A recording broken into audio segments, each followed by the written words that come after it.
안녕하세요. 예, 반갑습니다. 예, 함께 기도하시겠습니다. 거룩하시고 자비로우신 살아계신 아버지 하나님, 세상 죄악 가운데 헤매이던 저희를 주님의 사랑으로 구원해 주시고 하나님의 자녀 삼아 주심을 감사합니다. 오늘 주일 아침 맞이해서 그 주님의 놀라운 사랑을 깨달은 우리들 이 자리에 함께하고 있습니다. 각 사람의 형편과 사정을 아시는 주님께서 친히 역사해 주시고 필요한 말씀과 은혜로서 풍성히 공급하여 주시기를 원합니다. 참으로 세상은 어두움 가운데, 죄악 가운데 물들어가고 있습니다. 이 가운데 늘 우리가 깨어 있을 수 있도록 도와주시고 마땅히 그리스도인으로서의 올바른 자세와 마음가짐으로 살아갈 수 있도록 도와주시기를 원합니다. 코로나 시대 맞이해서 많은 어려움이 있습니다. 그렇지만 또 이 가운데 주님의 뜻이 있는 줄 압니다. 우리 동대문교회 식구들 주님의 주시는 메시지에 마음의 귀를 기울일 수 있도록 도와주시고 마땅히 할 일들을 찾아서 힘있게 할 수 있기를 원합니다. 특별히 아직 구원받지 못한 우리 가족과 친족들에게 속히 복음 전해줄 수 있도록 도와주시고 그 일을 위해서 우리가 합력하여 손을 이룰 수 있도록 도와주시기를 원합니다. 여러 가지 환경의 변화로 게을러지거나 나태해지는 자가 없도록 도와주시고 주님 앞에 설 날을 소망하며 기쁨 가운데 다름질할 수 있기를 원합니다. 오늘 또 말씀을 통해서 우리 자신을 살펴볼 수 있는 눈을 주시고 합닿지 못한 것들을 내려놓고 더욱 주님을 사모하며 주님을 닮아가는 삶 살 수 있기를 원합니다. 이 시간 함께하지 못하는 분들 또 어디 있든지 그들과도 함께 하시고 또 속히 그 마음과 발걸음을 인도해 주시기를 원합니다. 이 시간 도와줄 것을 믿사오며 예수 그리스도 이름 받들어 기도드립니다. 아멘. 누가복음 24장입니다. 누가복음 24장.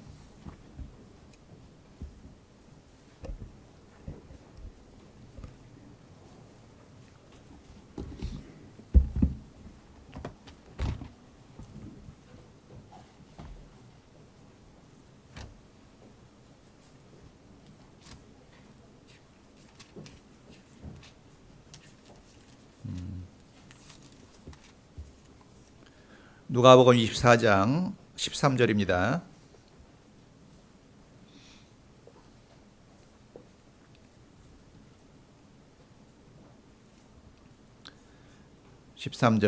그날에 저희 중 둘이 예루살렘에서 25리 되는 엠마오라 하는 촌으로 가면서 이 모든 된 일을 서로 이야기하더라.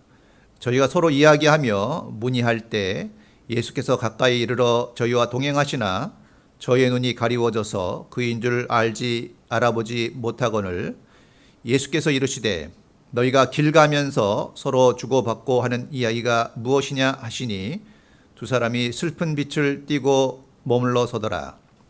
그 한 사람인 글로바라 하는 자가 대답하여 가로되 당신이 예루살렘에 우거하면서 그일 거기서 된 일을 홀로 알지 못하느뇨.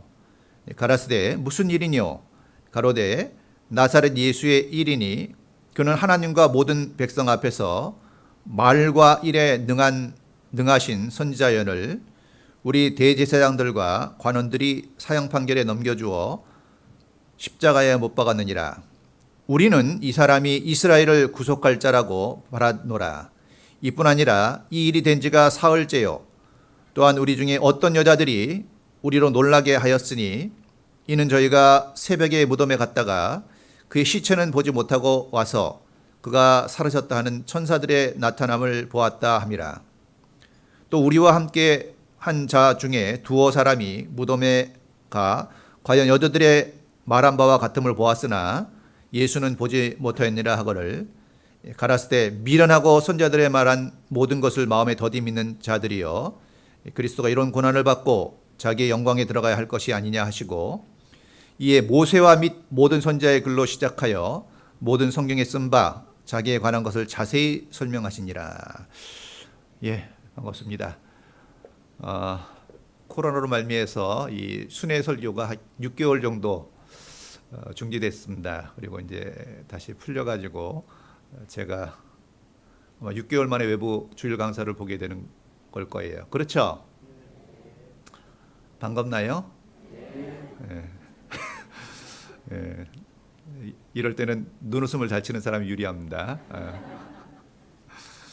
예, 저도 이렇게 만나게 돼서 너무 반갑고요.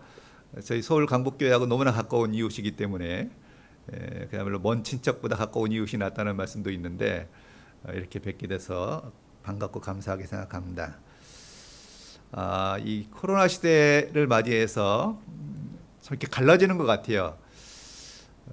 더 간절한 마음으로 주님께 나아가는 신앙이 있는가 하면 또 어떤 분들은 정말 많은 핑계가 생겼잖아요. 그렇죠? 너무나 합당한 핑계가 생겼기 때문에 좀 게을러지고 나태해지는 분도 있을 수 있을 거라고 생각합니다. 그래서 이 시기가 우리에게 참 불편하고 모이기도 어렵긴 하지만 분명히 하나님의 뜻이 있고 우리 개인 개인에게 주시는 메시지도 분명히 있다고 생각해요. 광야를 허락하셨듯이 코로나도 사실 그리스도인에게 광야와 같지 않습니까? 이 시기에 이 광야 같은 시기지만 신명기 8장에 광야를 허락하신 이유가 우리의 마음을 알아보기 위해서란 말씀이 있거든요. 분명 어려운 상황이긴 하지만 이 어려운 상황 속에서 우리의 신앙이 더 빛을 내지 않을까라는 생각이 들어요. 특히 동대문교회 와 보니까 별로 코로나를 두려워하지 않는 모습이 보여서 더 담대한 교회라는 생각이 듭니다. 오늘 읽어드린 본문 말씀의 내용은요, 예수님이 십자가에 죽으심으로 말미암아 큰 슬픔에 빠진 두 제자가 예루살렘을 등지고 예루살렘 엠마오라는 곳으로 낙향하고 있던 중에 부활하신 예수님께서 그들에게 찾아오셔서 그들의 가리워진 눈을 뜨게 해주시고 자기의 부활하신 몸을 확신시켜 줌으로 말미암아 그들이 엠마오로 낙향하다가 돌이켜서 이제 예루살렘으로 다시 향하게 돼서 이제 예루살렘에서 다시 제자들을 만나서 예수님의 부활한 소식을 나누는 그 기쁨의 모습으로 변화하는, 낙향하다가 방향을 바꾸고 사도들과 함께 기쁨을 나누는 그런 내용으로 되어 있습니다. 이 두 제자는요, 한때 예수님과 함께 교제했고 이 예수님의 제자들과도 함께 했던 사람들입니다. 그리고 예수님을 향해서 어떤 꿈을 가졌냐면, 예수님 당시에 이스라엘 사람들은 그 로마의 압제를 받고 있었잖아요. 그래서 예수님께서 로마를 물리치고 자신들을 구원해 줄 거라는 믿음을 갖고 있었던 사람입니다. 그런데 갑자기 예수님께서 십자가에 달려 죽으셨잖아요. 생각지 못한 일이 일어났고 자기들의 모든 소망이 끝났다고 생각하고 예루살렘을 등지고 엠마오라는 곳으로 낙향하고 있는 거예요. 예수님의 십자가의 죽음으로 말미암아 큰 충격과 혼란에 빠진 상태, 낙심한 상태로 낙향하고 있는 모습이죠. 자, 우리도 그렇습니다. 우리도요, 구원받고 정말 그 신앙의 열정이 넘칠 때가 있고 정말 날마다 기쁨 가운데 신앙생활하고 봉사했고 전도했던 기억을 가지고 있는데, 혹 언제서부턴가 원치 않는 자신의 모습을 볼 때가 있죠. 그 뜨거웠던 열정과 기쁨은 사라지고 언제부턴가 근심과 염려와 또 게으름과 나태 속에 살아가는 자신의 모습을 볼 때가 있잖아요. 그래서 오늘 말씀을 통해서 좀 돌이키고 신앙의 방향을 좀 바꿔보는 계기가 됐으면 좋겠다는 생각을 갖고 있습니다. 자, 다시 본문 말씀 보시죠. 누가복음 24장 13절입니다. 그날에 저희 중 둘이 예루살렘에서 25리 되는 엠마오라 하는 촌으로 가면서 이 모든 된 일을 서로 이야기하더라. 저희가 서로 이야기하며 문의할 때에 예수께서 가까이 이르러 저희와 동행하시나 저희 눈이 가리워져서 그인 줄 알아보지 못하거늘. 한때 예수님과 함께 교제하고 그 예수님을 따랐던 이 두 제자, 예수님의 십자가의 죽음으로 말미암아 모든 것이 끝났다고 생각하고 낙향하고 있는 모습이죠. 주님이 가까이 오셨음에도 불구하고 주님을 알아보지 못했어요. 자, 그리고 그들이 낙향하면서 서로 나눈 얘기가 있는데, 이 모든 된 일을 서로 이야기하더라 그랬거든요. 이 모든 된 일을 서로 이야기하더라. 예수님이 잡혀 죽으셨고, 그리고 또 뭐예요? 여인들이 가서 예수님이 살아났다는 그 메시지를 천사들로부터 듣고 와서 이야기했거든요. 그러니까 우리가 생각해 보면 구약 성경에도 예수님의 역사가 이미 예언되어 있었고요. 주님도 수차례 말씀하셨거든요. 고난을 받고 다시 살아날 것을 말씀하셨어요. 그리고 이 여인들도 가서 천사들로부터 메시지를 들었고, 두어 제자도 가서 확인하고 보고 와서 이야기를 했거든요. 그 많은 증언이 있었음에도 불구하고 이 무지와 불신의 눈이 가리워져서 이 낙향하고 있는 모습입니다. 더군다나 예수님이 같이 동행하시고 있음에도 불구하고 그 눈이 가리워져서 못 보고 있다는 거예요. 16절 보시죠. 저희와 동행하시나 저희 눈이 가리워져서 그인 줄 알아보지 못하거늘. 참 안타까운 상황이죠. 그들은 낙향하고 있었고 또 예수님이 가까이 와서 동행하는데도 불구하고 뭔가에 가리워져서 예수님을 알아보지 못하고 있는 상황이에요.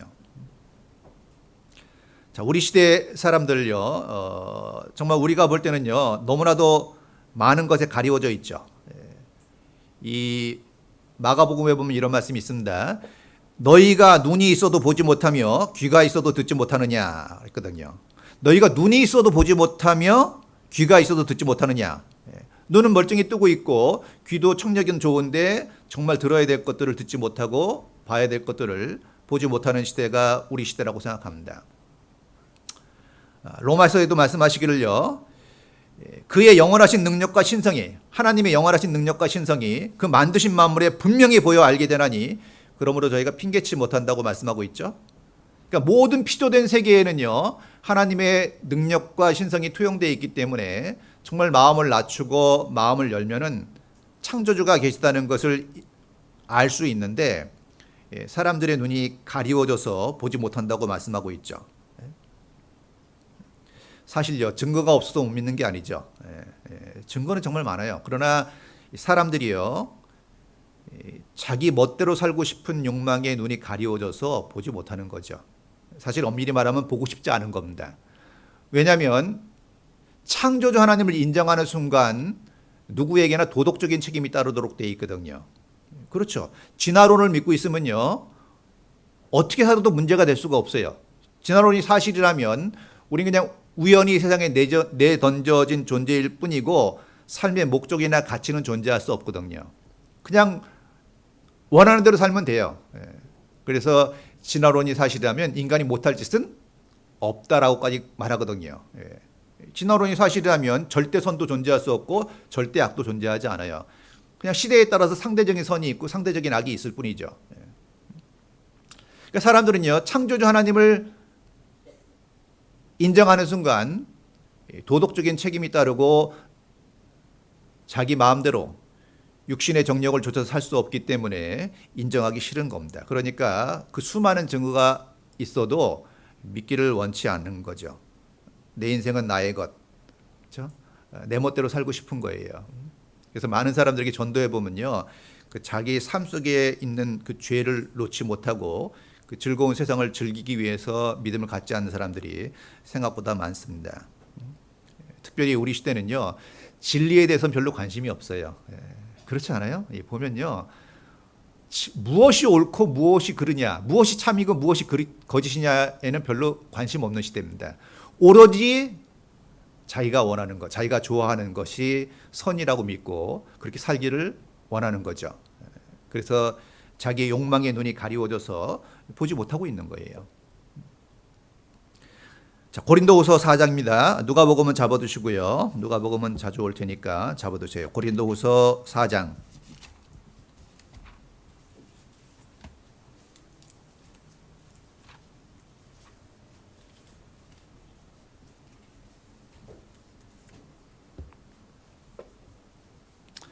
예, 3절입니다. 고린도후서 4장 3절.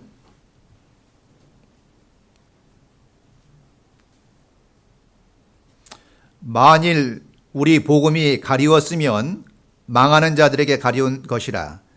그 중에 이 세상 신이 믿지 아니하는 자들의 마음을 혼미케 하여 그리스도의 영광의 복음의 광채가 비치지 못하게 함이니 그리스도는 하나님의 형상이니라.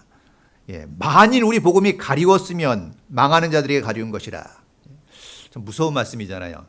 복음이 가려워진 사람이 있다고 말씀하고 있죠. 이건 그 전도하는 현장에서요, 이 상담할 때 이 말씀이 정말 마음속에 떠오를 때가 많이 있습니다. 아무리 많은 증거를 대드리고 아무리 많은 이야기를 해도요, 전혀 마음을 열지 않는 사람들이 있어요. 그때 가장 먼저 올라오는 생각이, 야, 이 사람 뭔가 눈에 뭐가 씌웠다는 말 쓰잖아요. 그렇죠? 뭐가 씌웠나? 정말 이렇게 모를 수가 있나? 이렇게 선명하고 분명한데, 근데 안타까운 것은요, 이 복음이 가리웠으면 망하는 자들에게 가리운 것이라 그랬죠. 참 안타까운 사람이잖아요. 그 이유가 뭐예요? 그 중에 이 세상 신이 믿지 아니하는 자들의 마음을 혼미케 하여 그리스도의 영광의 복음의 광채가 비치지 못하게 함이니 그리스도는 하나님의 형상이니라. 이 세상 신 마귀가요, 그 마음을 붙잡고 있는 거잖아요.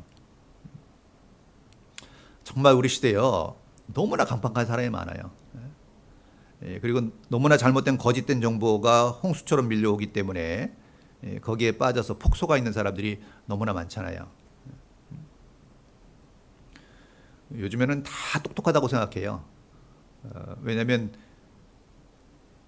인터넷을 통해서 검색해보면요, 검색하면 다 나오잖아요. 그렇죠? 뭐 잘 아시겠지만 네이버 검색이나 이렇게 검색해보면요, 온갖 질문에 대한 답이 다 있으니까 사람들이 착각하는 거예요. 자기 학교에 괜찮은 사람으로. 그래서 뭔가 공부하려는 마음도 많이 적어진 것 같아요. 그냥 검색하면 다 나오거든요. 머릿속에 넣어둘 필요성이 없잖아요. 자, 그러므로 우리는 두려워할지니 그의 안식에 들어갈 약속에 남아 있을지라도 너희 중에 혹 미치지 못할 자가 있을까 함이라 그랬죠. 하나님 약속해 주셨는데 미치지 못할 자가 있는 거예요. 저희와 같이 우리도 복음 전함을 받은 자이나 그러나 그 들은 바 말씀이 저에게 유익이 되지 못한 것은, 들은 바 말씀은 분명히 있는데 유익이 되지 못한 것은 듣는 자가 믿음을 화합치 아니함이라. 그 믿으려는 마음 자체가 없는 거죠. 예수님께서는 분명히 십자가에서 다 이루었다고 선포하고 계시는데 관심이 없는 거예요. 자기 생각과 맞지 않는 거죠. 자기 취향과 맞지 않는 거예요. 다시 말하면 구원받고자 하는 간절한 마음이 없는 거예요. 저도 말씀을 여러 차례 듣고 구원을 받았거든요. 정말 오랜 시간 여러 차례 들었어요, 저는요. 근데 언제 구원받았냐면, 여러 차례 들을 때 교회를 나오다 말다를 반복하다가 정말 구원의 필요성을 느끼고 구원 안 받은 상태에서 교회를 저는 계속 나오다가 구원받았거든요. 정말 구원에 대한 간절함이 있다면 여러 차례 말씀을 들어도 안 되는 분들은 구원을 안 받아서도 교회를 나와야죠, 사실요. 이곳에 진리가 있다는 확신이 있다면 나와야 되지 않아요? 요즘에는 구원 안 받고 교회 나오는 분들 찾기가 그렇게 쉽진 않은 것 같아요. 뭐 여기 계신지 모르겠지만요. 구원 안 받고 교회 나오면 여러분 어떻게 대하실 것 같아요? 황송하게 대하겠죠, 그렇죠? 아주 굉장히 친절하게 대할 거예요. 근데 제가 청년 때는 별로 친절함을 받지 못한 것 같아요. 구원도 못 받아서는 그런. 그래서 청년 때 이런 일도 있었거든요. 청년이니까 평소에는 일단 속하긴 하겠죠. 정식 멤버는 아니더라도. 오늘 청년의 봉사가 있다고 나무래요. 그래서 청년이니까 남았죠. 어른들 구두 닦아주는 봉사였는데 정말 치사하게도 소를 안 줘요, 소를. 구원을 안 받아서 구두 쏠질할 자격이 없다는 거죠. 소를 받는 게 좋아요, 못 받는 게 좋아요? 그 소외감. 그 만나면 매일 자기소개를 하는데 그때는 날짜, 구절 다 얘기했어요. 그때는요. 오래된 분들은 기억하실 거예요. 몇 년도, 며칠, 몇 시에 성경 어디서 구원받은 누구입니다. 계속 그 자기소개를 하는데 저만 아직 구원받지 못한 누구입니다. 그래갖고 이제 멀쩡하게 교회를 계속 나오는데 계속 구원을 못 받았다 그러니까 어느 전도사님께서 이제 저를 부르셔갖고 이제 개인 상담하다가 해결이 됐거든요. 저는 구원을 못 받았지만 우리 교회가 정말 복음을 확실하게 전한다는 영생의 말씀이 계시면 이걸 누게로 가오리까 그 말씀이 제 마음에 있었어요. 분명히 여기 영생의 말씀이 있고 구원받은 사람들이 있고 여기를 통해서 복음이 전해진다는 확신이 있었거든요. 그래서 저는 구원받기 전에도 기도할 때 이런 교회와 연결시켜줘서 감사합니다는 기도를 꼭 했거든요. 근데 주님이 그 마음을 보신 것 같아요. 그 구원에 대한 간절함이 있다면 그런 마음이 정상적이지 않겠어요? 근데 다 듣고요. 다 인정하죠, 요즘에는요. 워낙 잘 전하니까, 증거도 많으니까 인정하는데 문제는 뭐죠? 마음이 없어요. 마음이 없어요. 하나님은 내 마음을 달라고 그러는데 그 마음의 중심이 잘못된 데 있잖아요.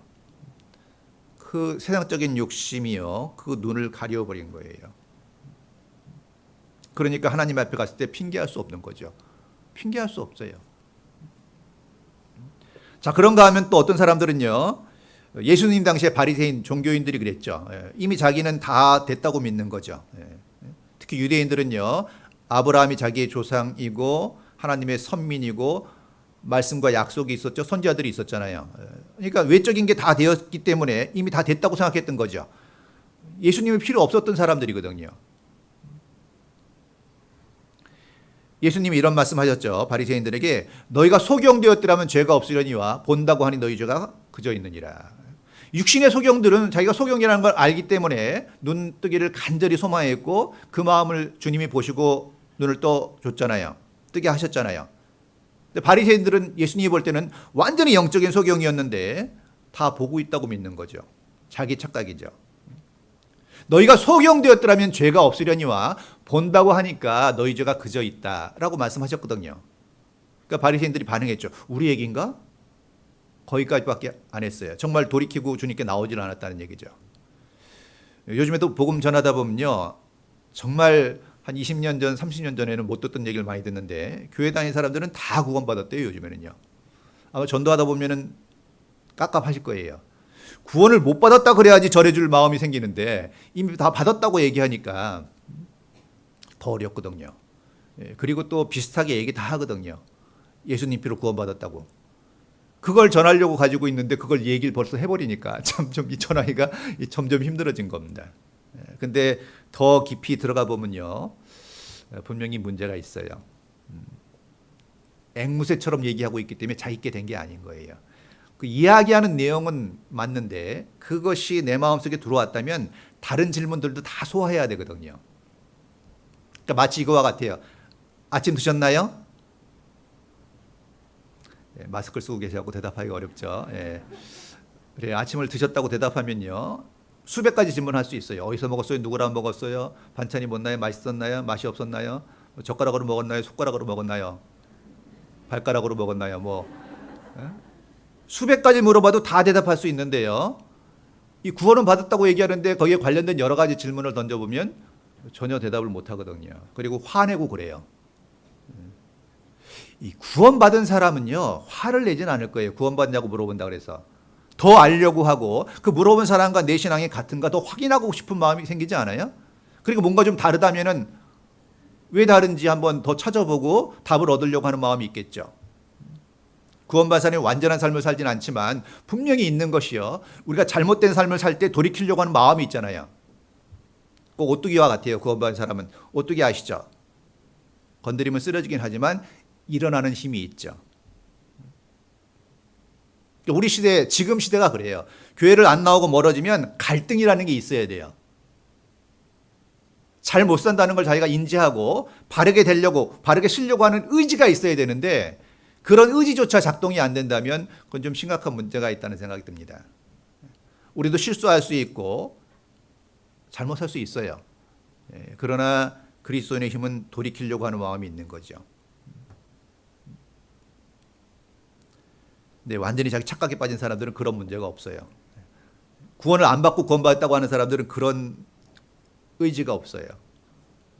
완전히 잘못된 길로 가는데 정상적으로 회개하려고 하는 그런 의지가 없어요. 착각 속에 살아가는 거죠. 그런 이유가 뭐예요? 세상이 좋으니까. 그래서 이 근본적인 문제는요.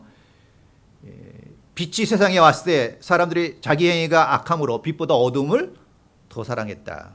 가장 근본적인 마음이 뭐예요? 세상을 더 사랑하고 죄 짓고 사는 것이 자기한테는 좋은 거예요. 배부른 자는 꿀이라도 싫어하고 그랬죠. 이미 세상 것으로 배불러 있기 때문에 아무리 권면하고 말씀을 해도 돌이키지 않는 거죠. 세상이 너무나 좋은 거예요. 그래서 오직 먹고 마시는 데만 신경 쓰잖아요. 무엇이 진정 진리인지 무엇이 거짓인지에 별로 관심이 없는 사람들. 그래서 그들이 연애에는 수금과 비파와 소고와 저와 포도주를 갖추었어도 여호와의 하신 일에 관심이 없는 거죠. 먹고 마시고 노는 일엔 정말 관심이 많은데, 하루를 즐기는 일엔 관심이 많은데 정말 하나님이 하신 일에 대해서 너무나 관심이 없는 거죠. 자, 그런데 이 불신자들만 눈이 가리워진 것이 아니라 구원받은 사람들도 때로는 눈이 가리워질 수 있어요. 사도행전 12장에 보면요, 베드로가 복음을 전하다가 옥에 갇히게 됩니다. 그래서 교회가 기도했다고 돼 있거든요. 그 당시에 제자들이 모여서 기도했어요. 하나님, 베드로를 추록하게 해주세요. 베드로를 추록하게 해주세요. 간절히 기도합니다. 근데 그 베드로가 하나님의 도우심으로요, 나왔잖아요. 나와가지고 그들이 모여 있는 곳으로 왔죠. 소리치니까 그 계집 여종이 나왔잖아요. 로데라는 계집 여종이 나와서요, 베드로의 소리를 듣고 너무 반가워서 너무 놀라가지고 기도하고 있는 제자들에게 이야기했죠. 베드로가 왔어요. 제자들이 뭐라 그랬죠? 너 미쳤구나. 지금 베드로는 옥에 있어야 될 사람인데 어디 베드로가 오냐. 자, 기도합시다. 베드로를 나오게 해주세요. 베드로를 나오게 해주세요. 좀 모순이죠. 자기들이 기도했고 하나님이 역사에서 응답을 주셨는데 사실 불신 속에 기도하는 거죠, 사실은요. 그럴 리가 없어. 그 계집애가 더 강조했죠.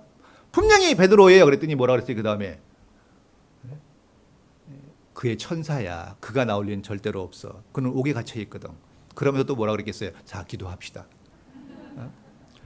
참 우리가 기도하면서요, 그런 마음이 있어요.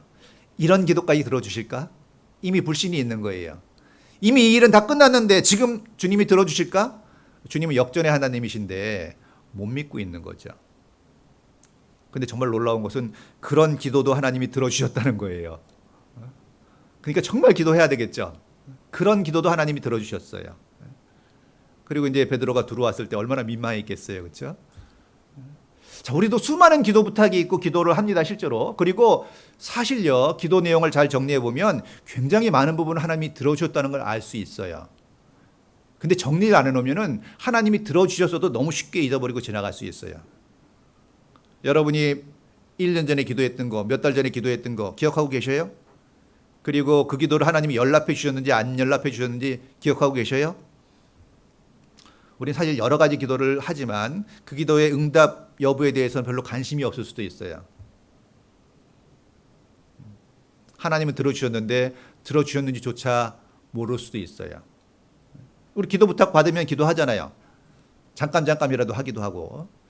그것도요, 하나님 역사에 대해서 눈이 가리워질 수 있다는 겁니다. 그래서 메모하는 습관도 참 좋은 것 같아요. 기도 제목을 정하고 기억력에 의지해서 기도하는 것은 너무나 많은 걸 놓치거든요.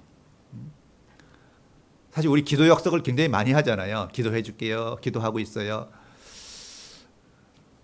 가끔 찔려요. 그러지 않으세요? 기도해 줄게요. 기도하고 있어요. 그리고 금방 잊어버려. 그것도 무책임한 말이 될 수밖에 없지 않습니까? 그래서 기도 수첩이나 이런 것들 좀 메모지를 갖고 있는 게 필요할 거예요. 그리고 응답해 주신 것에 대해서 메모하는 것도 필요하고 정말 감사해야 되지 않겠어요?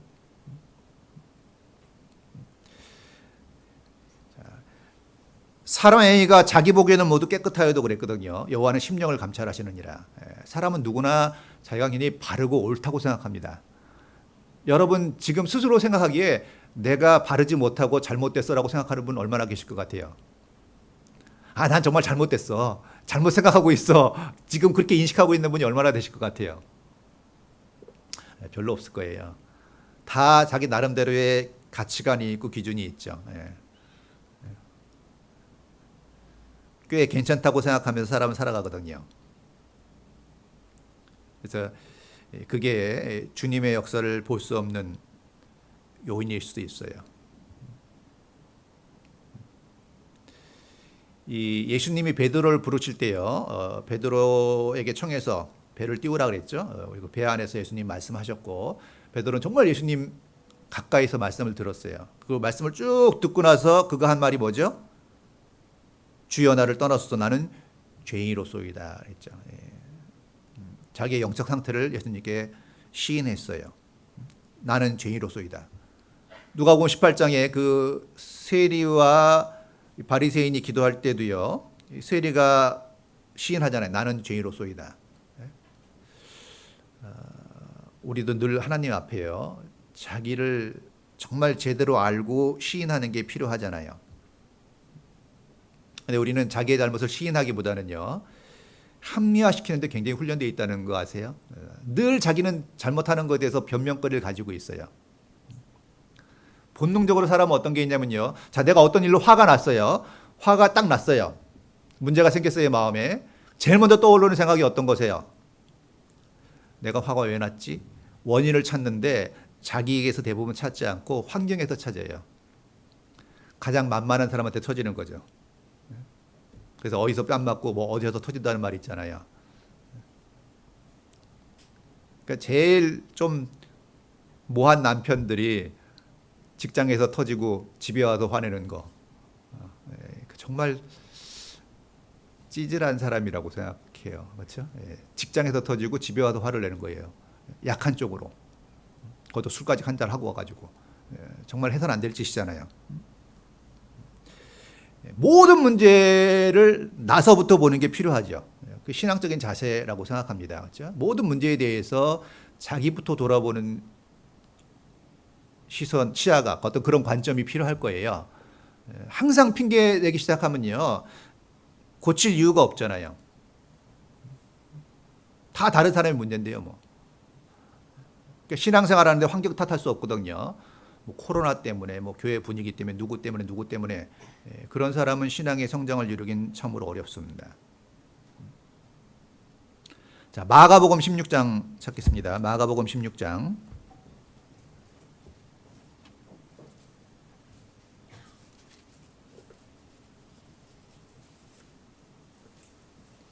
마가복음 16장 12절입니다.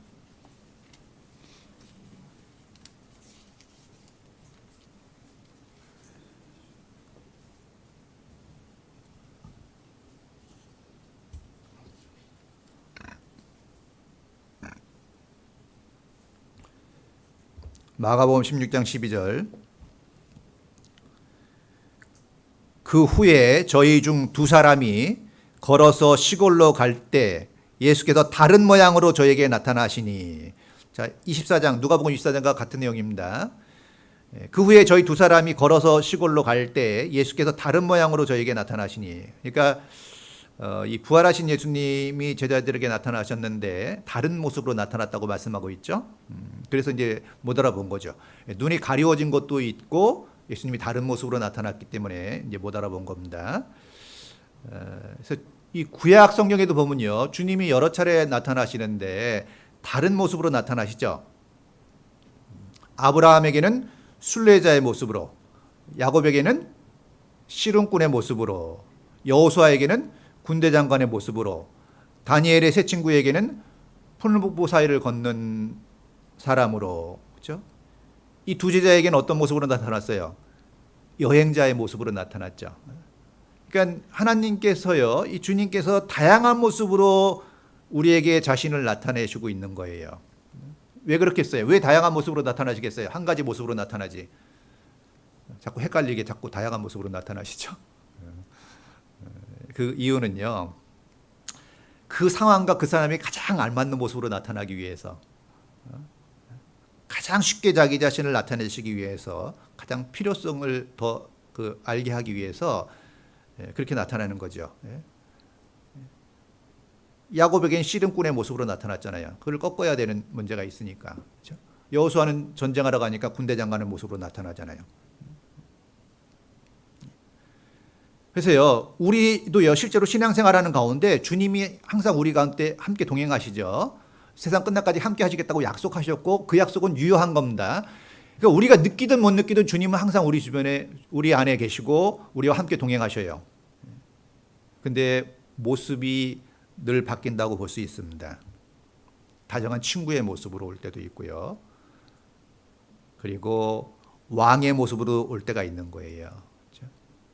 친구하고의 모습은, 친구로서의 모습은 다정한 교제가 되겠죠.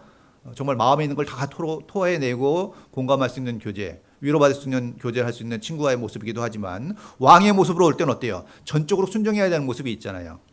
그러니까 예수님께서 우리에게 다양한 모습으로 나타나는 건 다양한 요구를 하고 있다고 볼 수 있는 겁니다. 그래서 우리가 여간 관심을 갖지 않으면요, 주님을 알아볼 수 없는 거예요. 이 발람 선지자에게 나귀를 통해서 말씀하셨잖아요. 그렇죠? 그러니까 하나님께서는요, 정말 우리에게 알려주고 싶은 간절한 마음이 있기 때문에 정말 다양한 모습으로 간절하게 우리에게 메시지를 주시는데, 우리가 너무 둔해져 있으면 그 소리를 듣지 못하는 겁니다.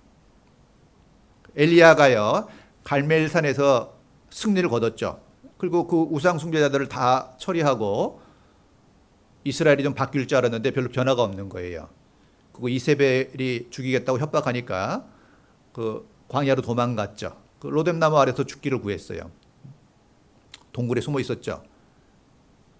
바람이 불고요, 불이 지나가고 지진이 났어요. 근데 거기에는 주님이 안 계셨지만 하나님이 세미한 음성으로 오셨잖아요. 세미한 음성이라는 것은요, 정말 우리가 관심을 갖고 귀를 기울여야 되거든요. 그러니까 하나님께서는 우리에게 분명히 여러 가지 모습으로 메시지를 주고 있는데 왜 우리는 못 받고 있죠? 왜 우리의 삶이 건조해요? 들을 끼가 없는 거예요. 세상이 너무나 큰 소리로 외치고 있기 때문에. 요즘 보세요, 뭐 얼마나 보고 들을 게 많아요. 제가 어렸을 때는 TV 채널이 3개인가 4개였는데 지금은 셀 수도 없어요. 그리고 제가 어렸을 때는요, 5시 반 돼야 TV가 시작돼요. 그래 거기 딱 앉아 있었죠. 만화 영화를 제일 먼저 했거든요. 제가 사랑하는 만화 영화. 20분, 30분 보려고요. 그냥, 근데 그땐 참 시간이 안 가. 10분 기다리는데도 엄청 오래 걸리더라고요. 하여튼 그때는 그랬어요. 근데 지금은 볼 게 너무 많아요. 습관적으로 휴대폰과 유튜브, 너무나 많은 시간을 빼앗기고 있고, 물론 좋은 정보도 있다는 걸 부인할 수는 없어요. 그런데 너무나 많은 소리를 듣고 있는 거예요. 정말 말씀 앞에 묵상하고 하나님께 기도하고 뭔가 하나님이 내게 주시는 소리를 들을 만한 여유가 너무나 없어요. 저도 무뚝무뚝 그걸 느끼는데, 혼자 있으면 무료하면 휴대폰에 손이 가요. 뭐 좋은 소식 없나 뭐 이런 것도 보기도 하고요. 그러니까 그 시간에 정말 조용한 시간, 한적한 곳에서 시간을 좀 가질 필요가 분명히 그리스도인에게 있습니다. 예수님도 엄청나게 바쁜 시간을 보냈지만 한적한 곳에 가서 기도하셨다는 말씀들이 있지 않습니까? 분명히 그리스도인에겐 혼자 묵상할 수 있는 한적한 시간이 필요합니다.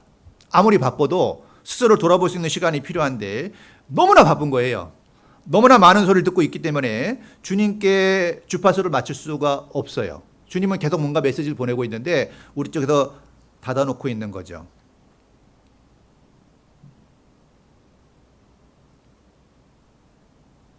정말 주님을 향해서 마음을 열어야 되는데 그렇지 못해요. 자, 그리고 주님이 우리에게 다양한 모습으로 나타나는 것은 우리에게 굉장히 큰 교훈이 되죠. 왜냐하면 우리도 전도할 때, 다른 사람에게 다가갈 때 여러 가지 모양을 취할 필요가 있죠. 고린도전서 9장입니다. 고린도전서 9장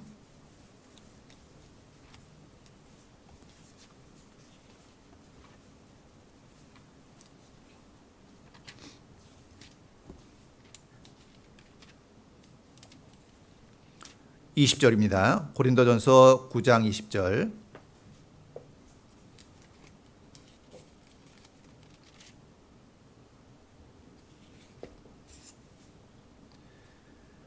유대인들에게는 내가 유대인과 같이 된 것은 유대인을 얻고자 하며 율법 아래 있는 자들에게 내가 율법 아래 있지 아니하나 율법 아래 있는 자 같이 된 것은 율법 아래 있는 자들을 얻고자 하며 율법 없는 자에게는 내가 하나님께 율법 없는 자가 아니요 도리어 그리스도 율법 아래 있는 자나 율법 없는 자가 같이 된 것은 율법 없는 자들을 얻고자 함이라. 약한 자들에게 내가 약한 자 같이 된 것은 약한 자들을 얻고자 하며 여러 사람에게 내가 여러 모양이 된 것은 아무쪼록 몇몇 사람들을 구원코자 함이니. 이 사도 바울은요, 그 전도하고 영혼을 건지기 위해서 여러 모양이 됐다고 말씀하고 있죠. 자기 자신을 그야말로 소금처럼 녹여서 맞춘 거예요. 예수님도 전도할 때요, 이 사마리아 여인 전도할 때는 물 좀 다오 그랬죠. 근데 니고데모에게 갈 때는 사람이 거듭나지 않으면 천국 갈 수 없다고 볼 수 없다고 말씀하셨죠. 그러니까 대상자에 따라서 예수님이 다른 말씀을 하신 걸 볼 수 있습니다. 그래서 우리가 전도할 때요, 그런 지혜가 필요해요. 왜 다양한 모습으로 나타나야 되죠? 왜냐하면 전도할 때요, 우리가 이런 말이 있습니다. 논쟁에 이기고 영혼을 잃을 수 있다. 우리가 복음을 가지고요, 논쟁에 이길 수 있어요. 근데 논쟁에 이기면 논쟁에 진 사람 마음이 어떻겠어요? 여러분, 말싸움하다 지면은 마음이 편해요? 어때요?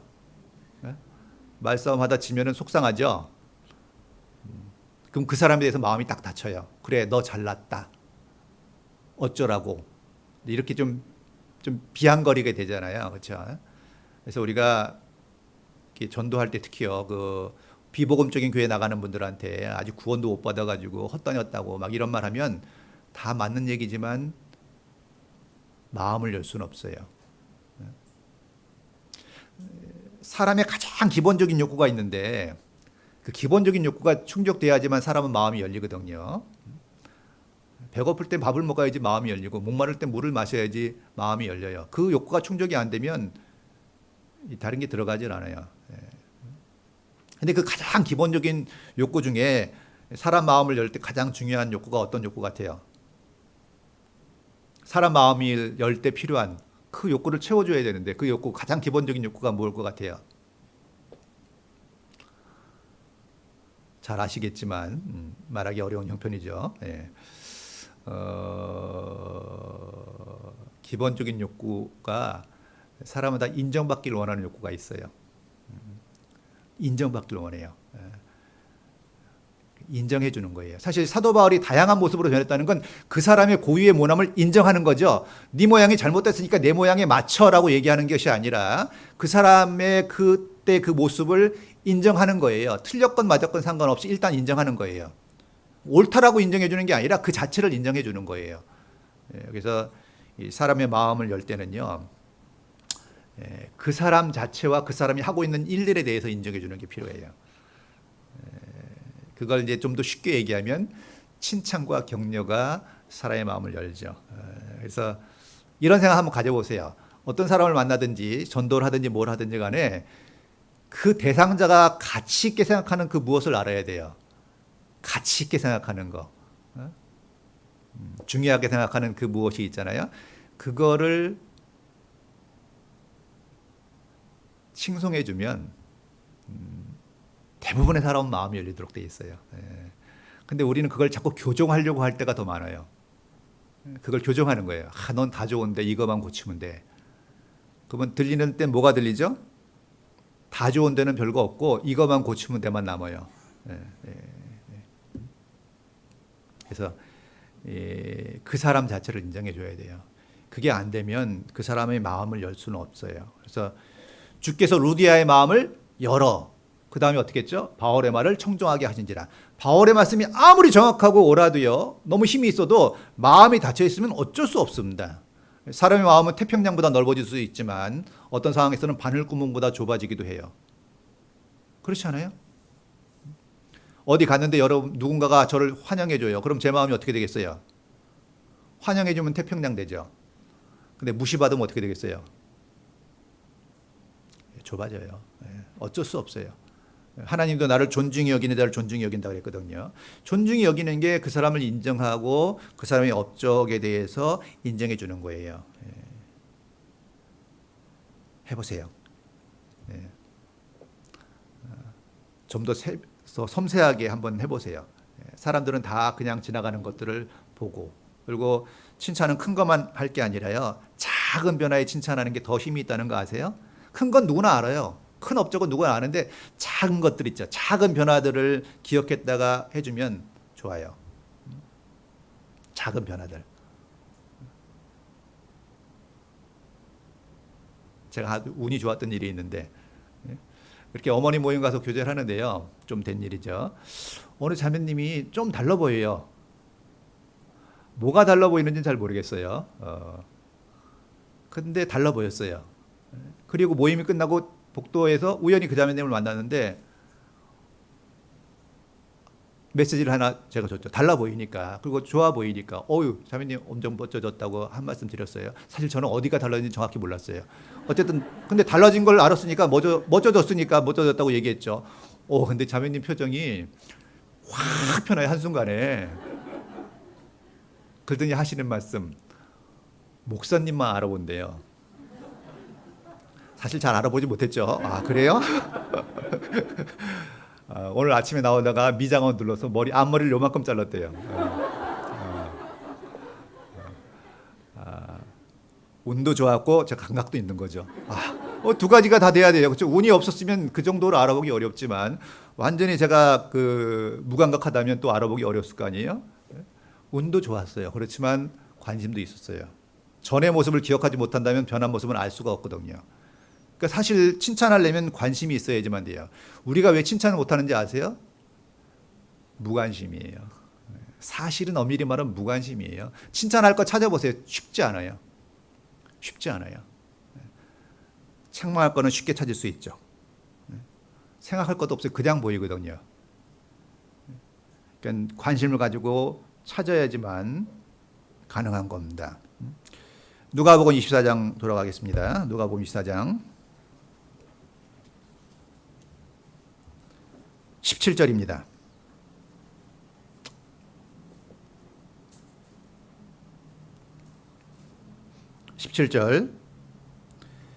예수께서 이르시되 너희가 길 가면서 서로 주고받고 하는 이야기가 무엇이냐 하시니 두 사람이 슬픈 빛을 띠고 머물러 서더라.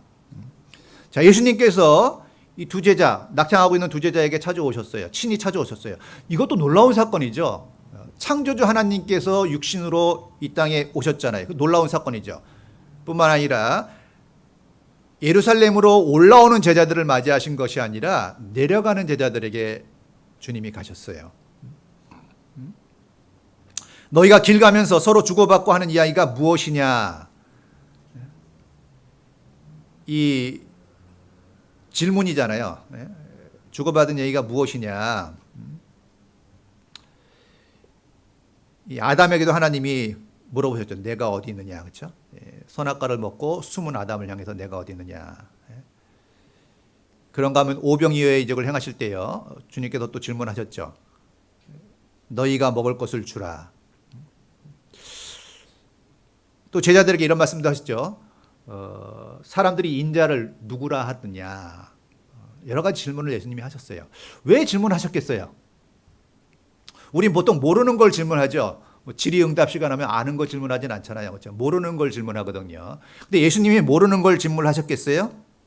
몰라서 질문하셨겠어요? 그렇진 않을 거예요. 그렇죠? 질문하는 이유는요. 그 문제에 집중하기 위해서. 사실 저도 이렇게 설교 시간에 가끔 질문을 던지죠. 아까도 물어봤잖아요. 그렇죠? 그건 그 내용이 중요하니까 꼭 대답을 들으려는 게 아니라 그 질문을 좀 집중해달라.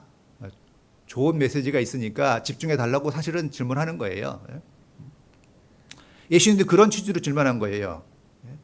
내가 어디 있느냐? 왜 숨어 있느냐? 죄를 지적하기도 하는 의미와 그 찾고 있는 사랑의 표현이기도 하잖아요. 아담에게는요. 자, 너희가 먹을 것을 주라. 오병이어의 이적을 행하기 전에 너희가 먹을 것을 주라. 빌립이 대답했죠. 200데나리의 떡이 필요합니다. 엄청난 떡이 필요합니다. 우린 도대체 감당할 수 없습니다. 일깨우고 이적을 행하셨잖아요. 그러니까요, 우리에게 질문하시는 내용, 그러니까 예수님이 이 제자들에게 질문하시고 있는 내용은요, 그 주님이 알고자 하는 내용, 아리켜 주고자 하는, 말씀하시고자 하는 내용에 집중시키기 위해서 의도적으로 질문한 거예요. 그리고 질문을 받은 사람이 대답하면서 더 확실해지죠. 그래서 이 유대인 교육 방식 중에요. 하브라타 교육이라고 있는데 들어보셨어요? 하브라타 교육. 아시는 분도 있고 처음 들어보는 분도 계시겠죠. 아주 간단해요. 유대인들은요, 유대인들이 있는 도서관에 가면 시끄러울까요? 조용할까요? 안 가봐서 모르죠. 시끄럽습니다. 그 유대인들, 하브라타 교육을 받고 있는 유대인 도서관에 가면 시끄러워요. 우리나라는 도서관 가면 제일 조용한 곳이잖아요. 그렇죠? 근데 굉장히 시끄러워요. 짝을 져가지고 서로 배운 거에 대해서 질문하는 식으로, 토론하는 식으로 교육을 하거든요. 굉장히 의미가 있어요. 뭔가 제가 질문을 했잖아요. 평소에 사람은 자기가 뭘 아는지 뭘 모르는지 잘 몰라요. 여러분 지금 자신이 뭘 알고 뭘 모르는지 알고 계셔요? 잘 몰라요. 뭘 모르는지도 모르고 뭘 아는지도 잘 몰라요. 근데 물어보면 선명해져요. 설명해 보시오. 막상 설명하려고 그러면 설명이 안 되면 모르는 거예요. 안다고 생각했는데 설명하다 말이 막히는 경우들이 있거든요. 안다고 생각했는데 얘기하다 보니까 어느 부분이 막혀가지고 논리가 안 만들어지는 거예요. 잘 모르는 거예요. 전도할 때 여러분 많이 막히죠? 듣기는 엄청 들었는데 전하려고 그러면 안 되죠. 전하려고 하면 안 되는 이유는 사실은 잘 모르기 때문이에요. 그러니까 집회를 수십 번 들어도 개인적인 학습이 없으면 잘 모르는 거예요. 그러니까 얘기하다 막히죠.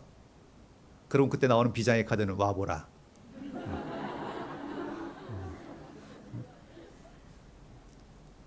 좋은 카드예요. 만능이죠.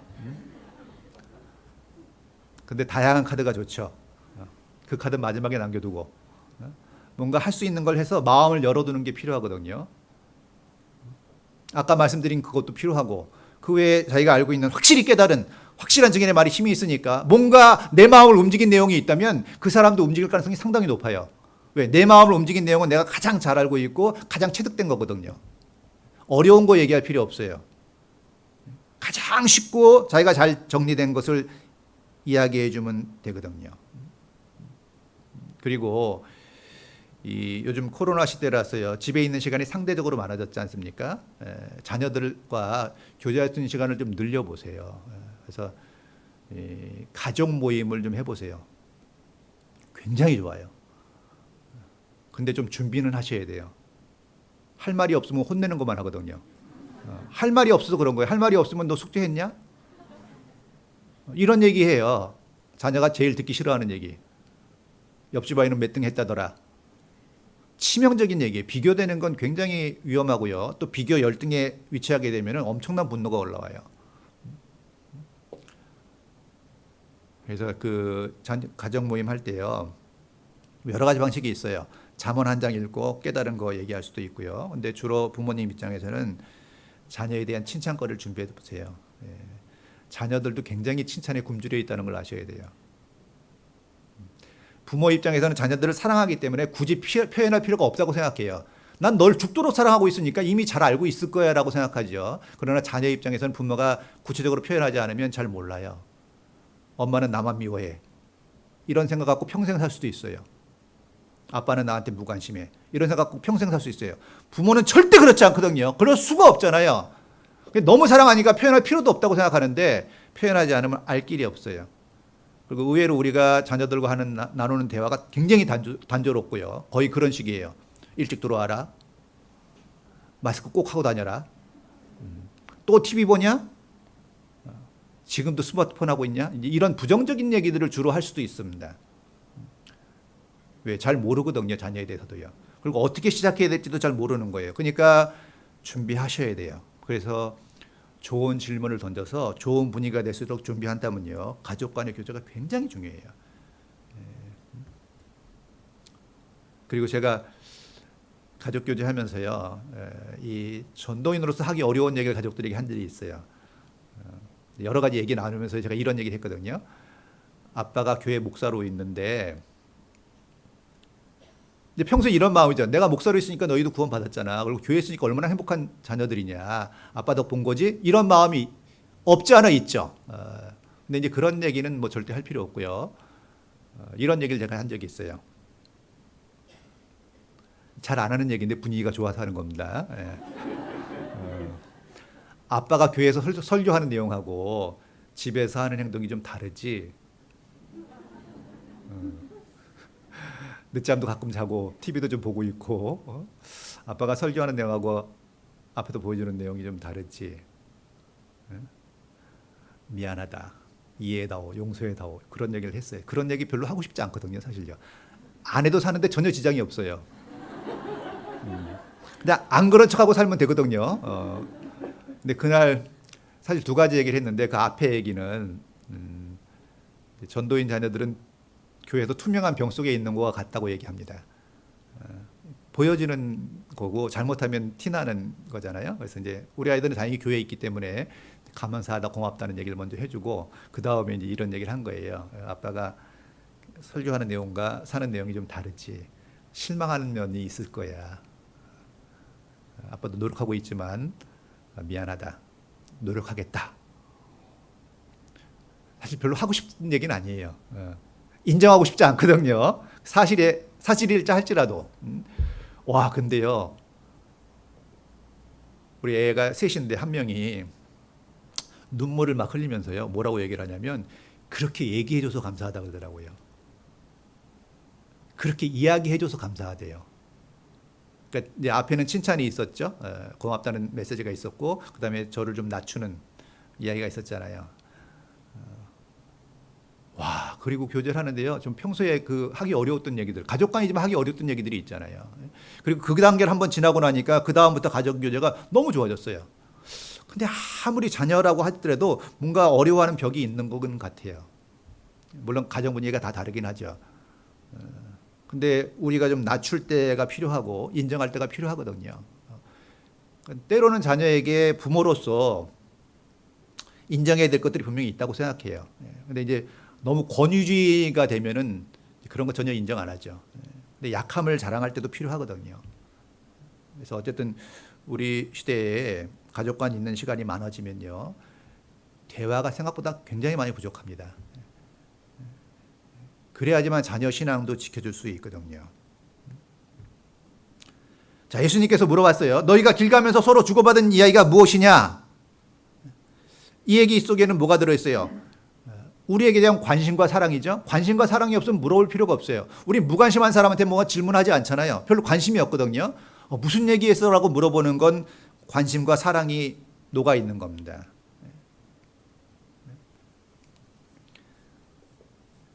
각 개인의 오늘 한 말을요, 하나님은 주의 깊게 듣고 계신다는 거 아세요? 여러분 입에서 나가는 말들을 하나님은 의미 있게 들으셔요. 그래서 그때 여호와를 경외하는 자들이 피차에 말하며 여호와께서 그걸 분명히 들으시고 그랬죠. 분명히 들으시고 여호와를 경외하는 자와 그 이름을 존중히 생각하는 자를 위하여 여호와 앞에 있는 기념책에 기록하셨다는 말씀이 있잖아요. 말라기서예요. 분명히 들으시고 여호와를 경외하는 자와 그 이름을 존중히 생각하는 자들을 위하여. 참 놀라운 게요. 우리가 하는 말 한마디를 하나님이 다 듣고 계신다는 거예요. 말은요 그냥 나오는 게 아니에요. 마음에 가득한 게 입으로 나오거든요. 맨 드라마만 보면 드라마 얘기가 나와요. 그렇죠? 드라마 보면 드라마 얘기가 나오고 전도하면 전도 얘기가 나오고요. 말씀만 보면 말씀 얘기가 나오도록 돼 있어요. 자기도 모르게 나가요. 그게. 왜? 마음에 가득한 게 나오기 때문에 그래요. 근데 우리 입에서 나오는 말을 하나님이 얼마나 귀담아 듣고 하나님께도 영향력을 주냐면요. 민수기에 보면 이런 말씀이 있죠. 너희 말이 내 귀에 들린 대로 내가 행하리니, 이런 말씀이 있거든요. 너희 말이 내 귀에 들린 대로 내가 행하리니.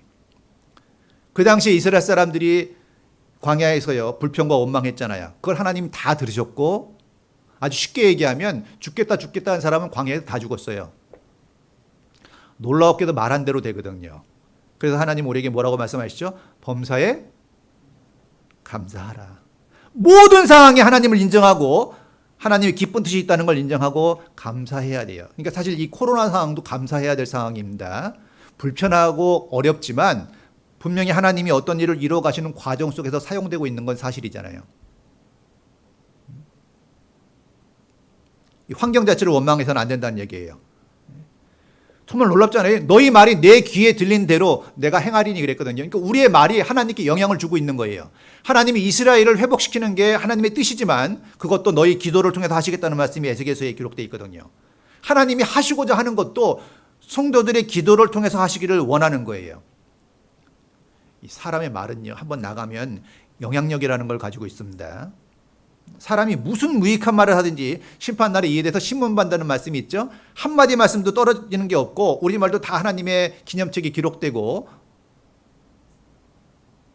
상을 받든가 신문을 받든가 심판을 받든가 결정되도록 되어 있는 거예요. 그래서요, 이 말은요 정말 조심하셔야 돼요. 말의 힘이 너무나 막강한 거예요. 죽고 사는 권세가 혀에 있다 그랬죠. 혹은 칼로 찌는 같이 함부로 말하거니와 지혜로운 자의 혀는 뭐라 그랬어요? 양약 같다는 말씀이 있거든요. 똑같은 혀를 가지고 똑같은 입을 가지고 말하는데 칼로 찌르는 것처럼 큰 상처를 줄 수도 있고 양약이 될 수도 있다는 거예요. 양날 가진 칼이죠. 어떤 말을 하고 사셔요? 사람은요 관계 속에서 삽니다. 하나님과의 관계, 가족과의 관계, 성도들과의 관계. 그래서 그 관계가 좋을 때 행복해요. 근데 그 관계에 결정적인 영향을 주는 게 언어 생활이에요. 언어 생활은 꼭 말로만 하는 게 언어 생활이 아니라 표정도 언어 생활에 들어갑니다. 사실 더 강력한 메시지는 우리 표정이에요. 몸짓. 말은 좋은데 표정이 안 좋으면 그 말을 신뢰할 수 있나요? 그렇죠? 그 말이 의미가 별로 없지 않습니까? 요즘은 좀 편하죠. 마스크하고 다니니까 표정 관리 별로 안 해도 돼요. 그러나 눈으로도 얼만큼 다 나타나요. 참 희한해. 사람은요. 눈만 봐도 그 사람 마음을 알 수가 있어요. 눈은 마음의 창이죠. 반가운 사람 만나면 동공이 열린다는 얘기 들어보셨어요? 반가운 사람 만나면 동공이 열린답니다. 그러니까 밝은 빛이 나오는 거예요. 금방 알죠. 우린 직감적으로 알아요. 이 사람이 나를 환영하는지 나를 피하고 싶은지. 딱 보는 순간에요.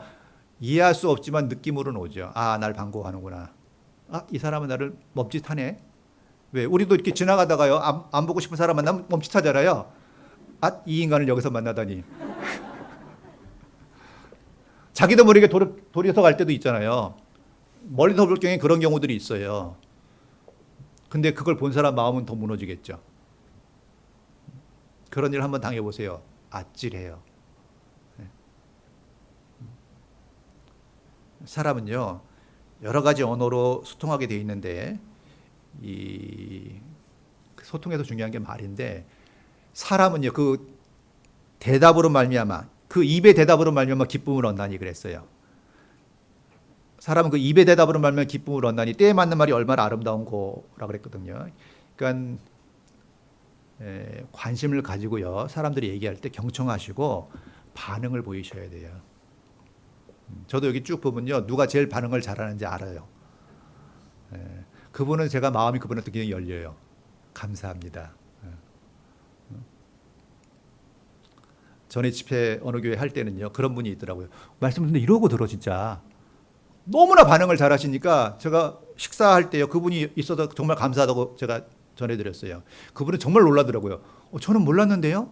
근데 강사 입장에서는 잘 듣는 분들이 보여요. 그래서 그분들만 보고 이야기하라고 합니다.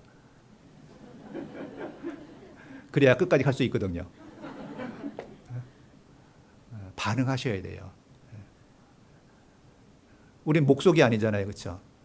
근데 너무 반응에 미숙하거나 인색해. 제일 싫은 거예요. 가장 기분 나쁠 때가 언제죠? 이야기했는데 들은 척도 안 하는 거. 인격 모독이요. 인격 살인이에요. 왜냐하면 말에 내 인격이 담겨져 있기 때문에 말을 제대로 안 들어주는 거는요, 그 사람 무시하는 거예요. 그래서 항상 어떤 사람이 얘기든지 잘 귀 기울여 듣고요, 반응해주면 그 사람과의 관계는 굉장히 좋아집니다. 여러분도 어떤 얘기를 했을 때 누군가 그 얘기를 잘 들어주고 다시 한번 얘기해 주는 거 좋죠. 아까 자매님이 이 얘기한 거 이렇게 인용하는 것도 좋잖아요. 그렇죠? 간증을 앞에서 했는데 뒤에 사람이 간증할 때 아까 A란 자매님이 이렇게 얘기하신 거 하면은 좋죠?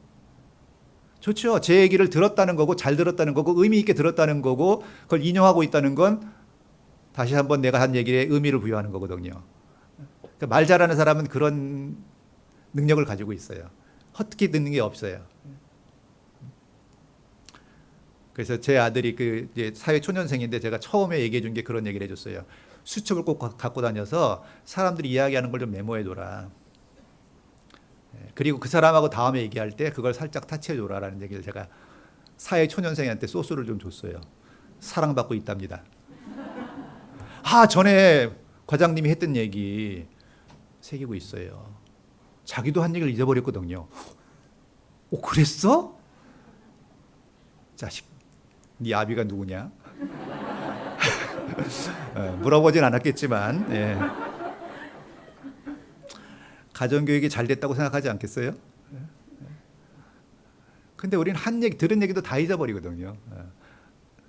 자기 얘기를 잘 들어주길 바라는데 자기는 잘 안 듣는 거예요. 그래서 저는 이제 모임할 때 이게 나쁘다는 게 아니라 이렇게 도세요, 이렇게 도세요는 잘 안 해요. 이렇게 왼쪽으로 돕시다 하면, 시계 방향으로 돕시다 하면은 어떻게 돼요? 이 사람이 얘기할 때 그 다음 사람은 무슨 생각하죠? 그 얘기를 안 들어요. 자기 할 얘기만 생각해요. 나는 무슨 얘기할까? 그 다음 사람도 두 번째가 나구나, 세 번째가 나구나, 네 번째가 나구나, 다섯 번째가 나구나, 여섯 번째가 난데 오늘 나 가지고 올까?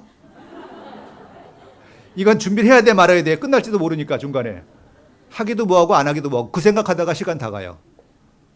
그럴 수 있어요. 그래서 이제 순서 없이 막 이제 지명하든가 자원해서 하든가 가는데, 그래야지만 생각을 안 하는데, 자기가 다음 차례가 되면은 오로지 생각은 뭐예요? 내가 무슨 얘기를 할까? 들어야 돼요. 반응해야 되거든요. 그러니까 하나님은 우리가 하는 얘기에 관심이 있으셔요. 그리고 반응도 하시잖아요.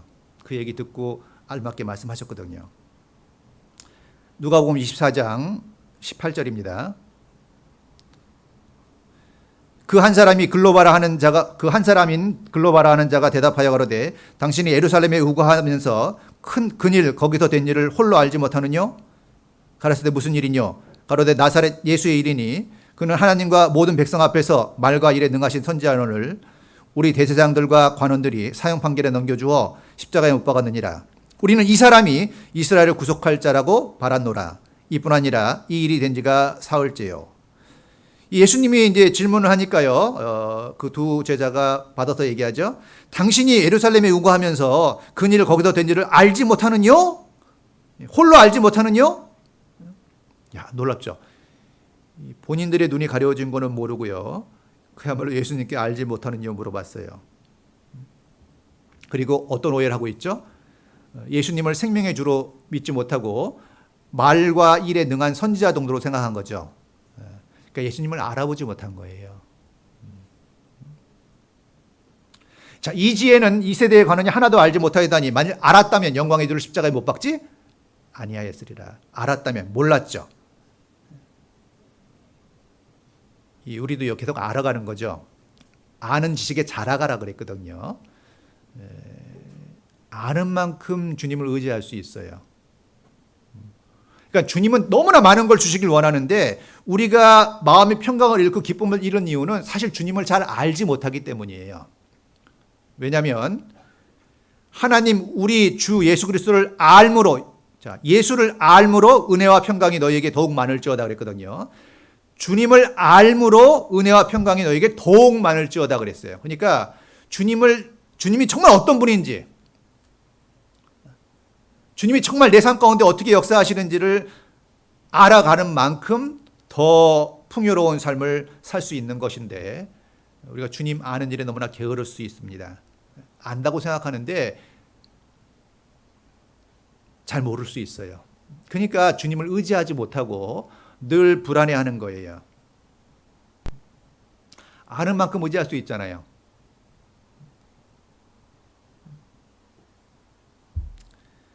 자, 25절 보시겠습니다. 25절. 24장 25절. 가라사대 미련하고 선지자들의 말한 모든 것을 마음에 더디 믿는 자들이여, 그리스도가 이런 고난을 받고 자기 영광에 들어가야 할 것을 아니냐 하시고, 이에 모세와 및 모든 선지자의 글로 시작하여 모든 성경에 쓴 바 자기에 관한 것을 자세히 설명하시니라. 자, 그들은 구약 성경을 가지고 있었고요. 늘 가까이에서 성경을 읽고 배웠죠. 문제는 뭐예요? 그렇게 늘 가까이서 배우고 외우고 했지만 진작 성경의 주인공인 예수님이 왔을 때 알아보지 못했어요.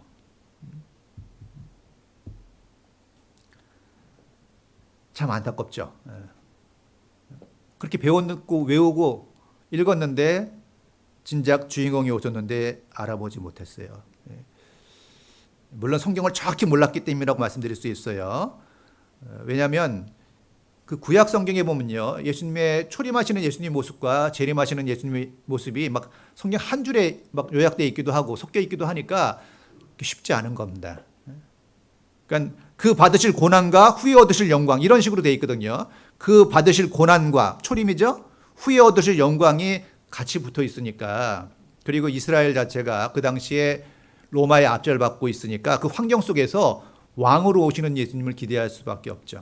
그래서 예수님 왕으로 오셔서 로마를 물리치고 지상에 어떤 제국을 이루는 것을 유대인들은 소망했거든요. 그래서 예수님이 병자를 고치고 죽은 자를 살리시고 오병이어의 이적을 행하시니까 왕이라고 생각해서 억지로 왕을 삼으려고 했지 않습니까? 근데 예수님은 왕다운 행보를 하지 않았어요. 정치적인 행보를 하지 않았어요. 죄인들과 함께 하셨고 병자 고쳐주고 영혼에 대한 이야기를 하셨잖아요. 그러니까 유대인들 입장에서는 그럴만합니다. 상황이 그랬고 약속도 일단 있고요. 그러니까 재림하시는 예수님의 모습이 더 눈에 들어왔겠죠. 그리고 왕으로 오셔서 로마를 물리치고 자기들의 소망을 이루어지기를 간절히 원했잖아요. 근데 예수님은 너무나 초라한 모습으로 오셨죠. 구유에 오셨어요. 생각해 보세요. 정말 구유에 왔다는 게 너무나 초라해 보이지 않아요? 목수의 아들로. 외모도 별로 흠모할 만한 곳이 없어요. 그러니까 우리의 위대한 왕임은요, 정말 왕답게 와야 되잖아요. 엄청난 권세를 갖고 오기를 원했는데 자기들이 기대하고 그렸던 거는 전혀 다른 초라한 모습으로 주님이 오시니까 알아볼 수가 없었던 겁니다. 이 잘못된 선입견. 이 교회에 대한 잘못된 선입견이 얼마나 많은 사람들에게 복음 전해지는 걸 막고 있어요. 근데 그런 잘못된 선입견을 주는데 우리 자신이 일조할 수도 있다는 걸 또 아셔야 돼요. 그래서 이 잘못된 선입견이요, 예수님을 결국 못 알아보게 만든 큰 요인이죠. 근데 우리가 교제하면서도요, 어떤 사람들에 대해서 잘못된 선입견을 가질 수 있습니다. 근데 사람이 서로 영향을 주는 게 첫인상이 그렇게 크답니다. 처음에 인상이 좋으면 굉장히 오랫동안 가고 첫인상이 나쁘면은 그 틀에서 잘 벗어나지 못한답니다. 그래서 우리가 처음 보는 사람을 소개받을 때 굉장히 소개해 주는 사람이 중요해요. 이 사람은 조심해. 끝이 안 좋아. 이제 이렇게 들으면은 언제가 끝인지 알 수가 없잖아요. 소개 잘 하셔야 돼요. 그래서 이 교회를 소개한다든지 성도를 소개할 때요, 거짓말을 해서는 안 되지만 기대를 갖게 소개하는 건 굉장히 중요한 의미가 있습니다. 그래서 전도할 때도요, 강사님에 대해서 잘 소개해야죠. 그래야지 기대를 갖고 듣죠. 거짓말하면 안 되지만 잘 설명하는 건 필요하지요. 예수님에 대한 잘못된 선입견을 갖고 있었어요. 성경적이지 않은, 자기들이 원하는 것을 원했던 거죠. 자기들이 원하는 그리스도를 바랬기 때문에 다른 모양으로 오시니까 알아보지 못한 겁니다. 우리는 일상에서도 마찬가지예요. 하나님의 뜻이 꼭 내 마음대로 움직이는 건 아니다. 어찌하여 이런 일이, 어떤 일도 생길 수 있어요.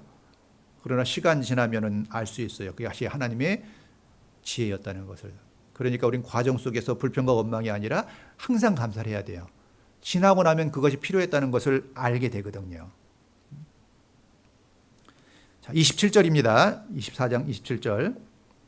이에 모세와 및 모든 선지자의 글로 시작하여 모든 성경에 쓴 바 자기에 관한 것을 자세히 설명하시니라 그랬죠. 자세히.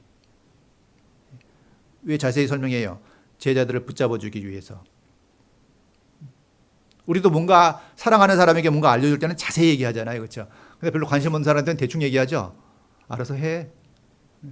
근데 자기가 사랑하는 사람이 얼마나 자세히 가르쳐 주겠어요. 그렇죠? 주님의 그런 사랑이 녹아 있잖아요. 결국 주님이 그 낙향하는 제자들에게 알려주고 싶은 내용이 뭐겠어요? 다시 사셨다. 부활했다 내가. 사도행전에 보면요, 제자들이 계속 사도행전에 반복적으로 전하고 있는 내용은 뭐예요? 하나님이 살리셨다는 내용을 계속 강조하고 있거든요. 하나님이 살리셨다. 주님이 부활하셨다. 이게 제자들에게 얼마나 위로가 됐겠습니까? 제자들이요, 예수님이 잡혀가실 때 다 도망갔죠.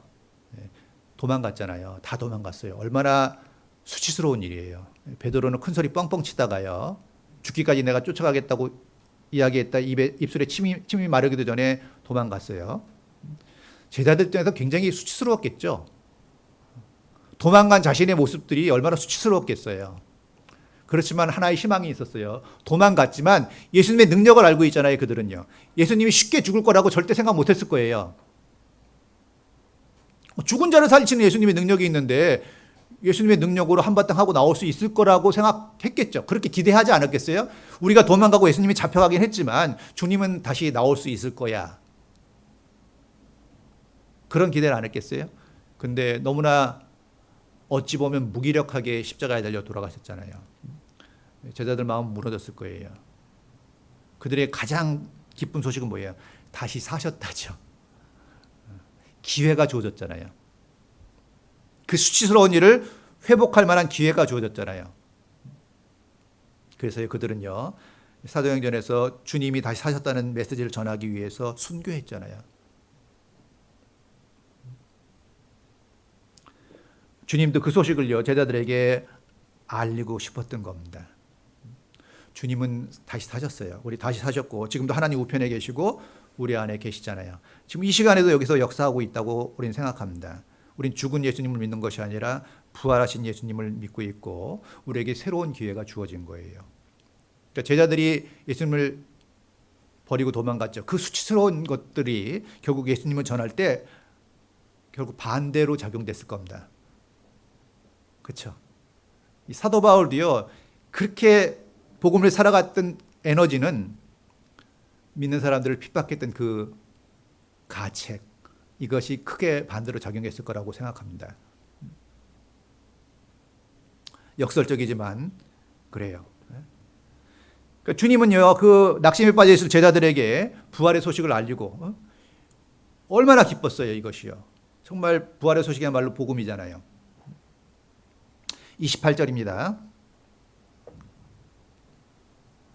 저희가 가는 촌에 가까이 가매 예수는 더 가려 하는 것 같이 하시니 저희가 강권하여 가로되 우리 함께 유하사이다. 때가 저물어가고 날이 이미 기울었나이다 하니 이에 저희와 함께 유하러 들어가시니라. 참 예수님이 놀라운 게요. 예수는 뭐라 그랬어요? 예수는 더 가려 하는 것 같이 하시니 그랬죠. 이렇게 지나가는 것처럼 하셨어요. 그때 제자들이 강권해서 붙잡았죠. 예수님 왜 이러셨을 것 같아요?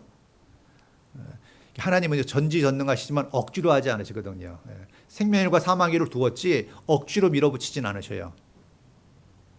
그들에게 정말 좋은 걸 주시길 원하지만 억지로 주시길 원하진 않으셔요. 그러니까 예수님 지나가는 것처럼 하면서 그 제자들의 마음을 한번 떠본 거라고 볼 수 있죠. 그렇죠? 그러니까 제자들이 강권해서 잡았죠. 성경에도 보면 하나님의 역사는 그 강권하는 마음, 간절한 마음 속에 역사하시잖아요. 수로보니게 여인도요, 그 자기 어린 딸이 흉악기 귀신 들렸잖아요. 그거 낫기 위해서요, 예수님이 몇 가지 말씀하실 때 자녀들의 떡을 취하여 개들에게 던지면 마땅치 않다라고 하셨을 때 어땠어요? 개들도 주인의 상에 떨어진 부스러기를 먹나이다. 그 간절함이잖아요. 그러니까 주님은 원하시는 일을 원하시는 대로 역사하시지만 우리의 간절함을 통해서 하시길 원하셔요. 여러분이 어서 소원이 있다면 정말 간절히 원하고 간절히 원하면은요, 포기하지 않고 간절히 원하면 때가 되면 분명히 하나님이 들어주십니다. 그건 하나님의 약속이에요. 근데 문제는 우리가 너무 쉽게 포기한다는 겁니다. 엘리야가요, 엘리사에게 얘기했죠. 여기 머물라, 여기 머물라, 여기 머물라. 근데 엘리사가 끝까지 쫓아갔거든요. 3차례나 반복했어요. 그 엘리사의 간절함을 보기를 원하는 거예요. 가끔 그래서 우리에게요, 하나님이 나쁜 상황을 주셔요. 환경을 보지 말고 주님의 약속과 주님의 마음을 정말 안다면 어때요? 포기하지 않고 간절히 원하셔야죠. 근데 우리는 환경이 변할 때 너무나 빨리 무너지는 거예요. 너무나 핑계거리가 많이 생기는 거예요.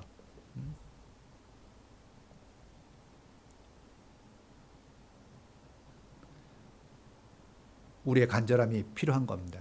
지금도 주님은 지나가실 수 있어요. 이 시간에도 주님이 여러 사람에게 지나갈 수 있잖아요. 어떤 사람은 이렇게 지나가죠. 이쪽으로 들어왔다 이렇게 지나가잖아요.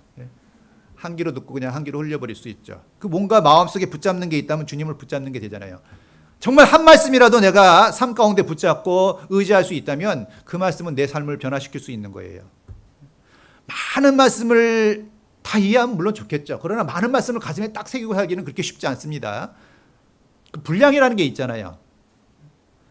정말 한 주일에요. 한두 가지 말씀만이라도 내가 이 말씀을 붙잡고 정말 실천하고 행함으로 살아야 되겠구나 라고 생각하고 한번 실행해 본다면 그게 내 삶을 변화시킬 수 있는 모토가 될 수 있는 거예요.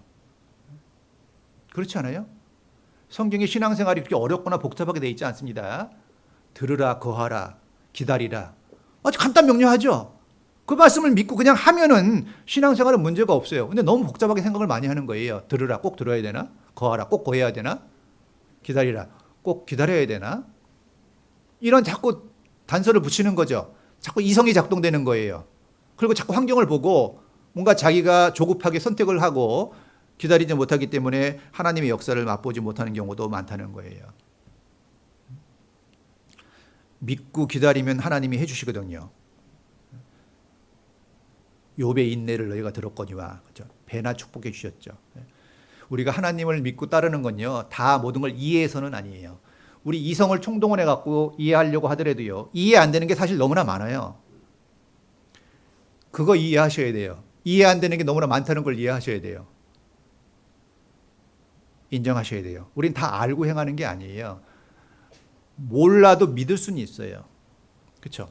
부모님을 믿으시죠? 부모님을 다 알아서 믿는 건 아니거든요. 우리가 아는 건 적지만 사실이 분명하기 때문에, 사실인 것이 분명하기 때문에 우리는 믿을 수 있는 거예요. 30절입니다. 누가복음 24장 30절. 저희와 함께 음식 잡수실 때에 떡을 가지사 축사하시고 떼어 저희에게 주심에 저희 눈이 밝아져 그인 줄 알아보더니 예수는 저희에게 보이지 아니하시는지라.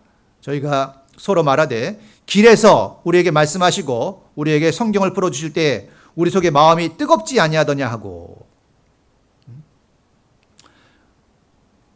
이 제자들이요, 예수님이 이제 눈을 떠 주셨어요. 눈을 밝혀 주시고 알아봤는데 이제 예수님은 이제 보이지 않으셨죠.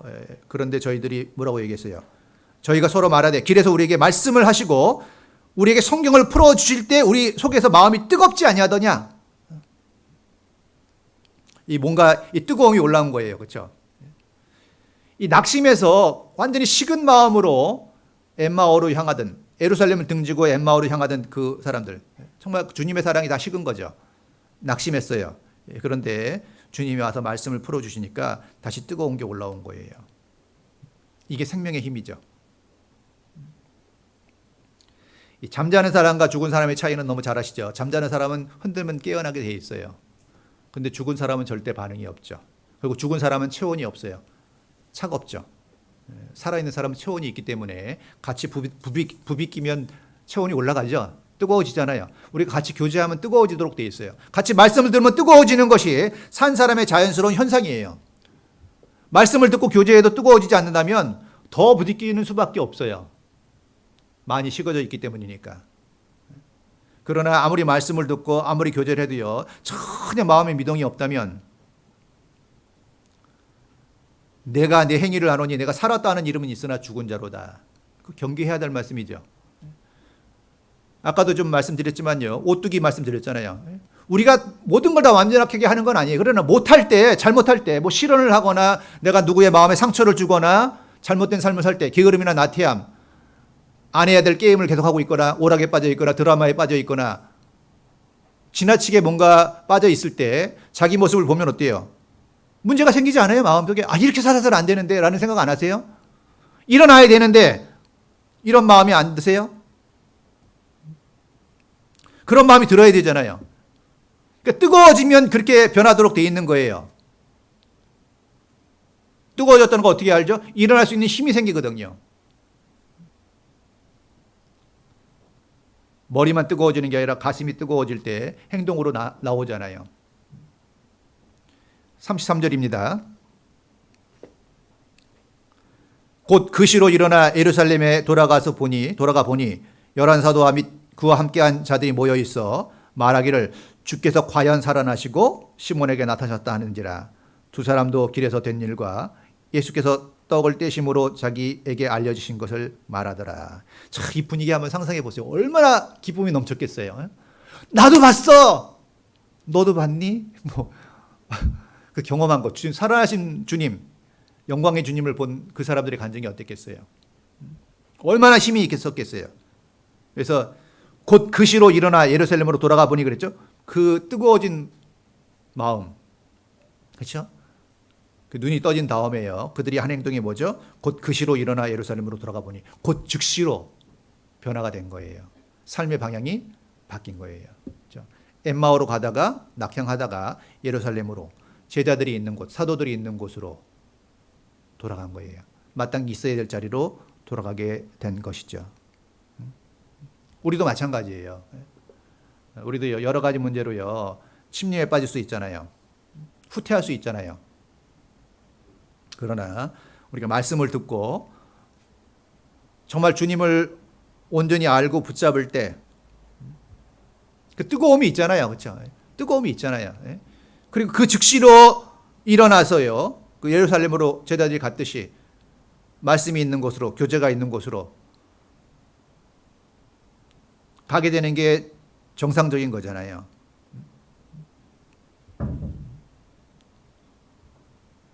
자, 의인의 길은 돋는 햇볕 같아서 점점 빛나서 원만한 광명에 이르거니와. 주님을 향해서 점점 나아가는 발걸음이 필요한 거예요.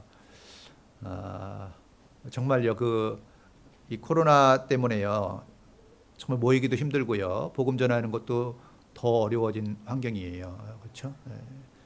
근데 그것만 핑계 댈 수는 없잖아요. 이런 얘기는 필요 없어요. 뭐 코로나 지나가면 할게요. 어떻게 될지 아무도 몰라요. 우리 생각보다 굉장히 오랫동안 지금 지속되고 있죠. 그리고 최근에 나온 뉴스는 이게 종결이 안 될지도 모르겠다고 얘기까지 나올 정도니까, 정말요, 하나님이 노아 방주의 문을 닫으시듯이요, 정말 구원의 문이 점점 좁아지고 있지 않나라는 생각이 드는 시대예요. 그래서 우리의 좀 삶의 방향을요, 다시 한번 체크해 보시고, 정말 더 뜨거운 마음을 가지고 주님께로 향하는 마음, 또 돌이키고 사도들과 함께 있듯이 정말 뜨거운 신앙을 가진 사람들과 함께 더 복음을 전하고 힘있게 사시는 마음 가지시길 바랍니다. 예, 기도하겠습니다. 은혜와 사랑이 많으신 아버지 하나님, 우리를 구원하시고 늘 은혜 가운데 거기 하심을 감사드립니다. 우리 동대문교회 식구들을 주님께 사랑하시는 줄 압니다. 늘 말씀에 깨어 있을 수 있도록 도와주시고 주님의 역사가 나타나는 곳, 주님이 함께 하시는 곳에 마음을 두고 함께 할 수 있기를 원합니다. 우리 동대문교회가 갖고 있는 모든 계획 가운데 주님 역사해 주셔서 맡겨진 소명을 완수할 수 있도록 도와주시고, 참으로 주님 앞에 서는 날 영광 가운데 함께 할 수 있도록 주님 도와주시기를 원합니다. 남은 시간도 오직 주 성령님께 부탁드리며 예수 그리스도 이름 받들어 기도드립니다. 아멘. 찬송가 372장입니다. 찬송가 372장.